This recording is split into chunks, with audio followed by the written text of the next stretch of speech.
the rev of an engine,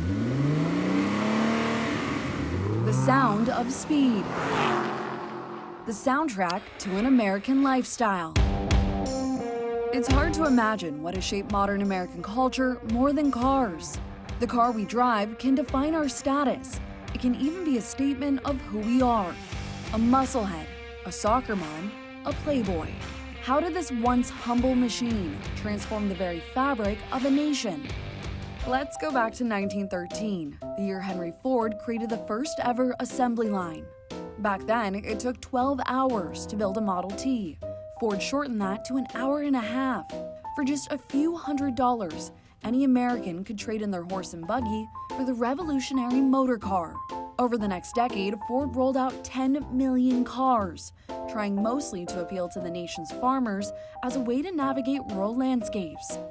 But the Model T's popularity couldn't last forever. I take great pleasure in signing this bill because it tends to thread various parts of the country together. Just a few years after Ford unveiled his assembly line, President Woodrow Wilson signed new legislation that allowed the U.S. to urbanize as the government expanded roads and highways. Competition among automakers boomed. Drivers were trading in their Model Ts for faster, sleeker cars made by General Motors and Chrysler. Then, in 1929, the Depression hit. Car sales stayed low through the end of World War II. Gas was hard to come by, and manufacturers turned their efforts into producing military equipment. When the war ended, suburbanization pushed our car culture into full throttle. In the 40s, land developers built millions of cheap, single-family homes and promised low-interest loans to returning soldiers. Once couples reconnected, they started having babies, lots of them. Growing families fueled the demand for cars, which were now a necessity to commute back and forth from city jobs and entertainment, and a new culture began to thrive. So nobody walks to work or to the corner for a loaf of bread anymore. The housewife does her walking in the parking lots. She's out from in front of the stove and in behind the wheel. Gone were the days of sitting through long train rides or crowded public transit. We'll probably always have at least one cable car route here, just as a tourist attraction. Americans spent more time enjoying the perks of owning a car. Soon enough, buses and trains were branded as transportation for people who couldn't afford automobiles. This meant fewer trips downtown as more businesses moved into bustling suburbs. The shift also left room for new business models to thrive, sparking an economic revolution. We're always going someplace, and for a while there, it looked as though we might run out of places to go. American ingenuity was up to the problem, though. It started inventing places to get to in a car. Ingenuity like the drive-thru, from groceries to liquor, and of course, hamburgers. Thousands of new restaurants sprouted from the late 40s through the mid-50s.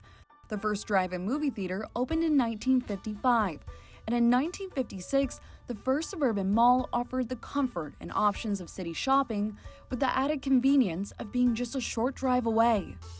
That same year, construction began on the $25 billion interstate highway system. 41,000 miles of new roads branched deeper into the U.S., allowing more accessibility to the country than ever before. In this plan, there will be no intersections. Access will be controlled. It will really unite all of our United States. It will be possible to drive from the Atlantic to the Pacific Ocean and from Canada to Mexico. Construction and mechanic jobs boomed. Oil and steel were in high demand, and motels and tourist attractions dotted the lines of new roadways. By the end of the decade, the auto industry eventually employed 1/6 of the American workforce. With more money in pockets, the popularity of the American road trip exploded, and the open road spoke to the very essence of America: freedom. That sense of freedom is what gave rise to teen culture in the 1960s, filled with hot rodding, soapbox derbies, and drag racing. Think James Dean in Rebel Without a Cause. Historian Matt Anderson says muscle cars were the ultimate status symbol, essential to making friends, catching a bite to eat, or getting a date.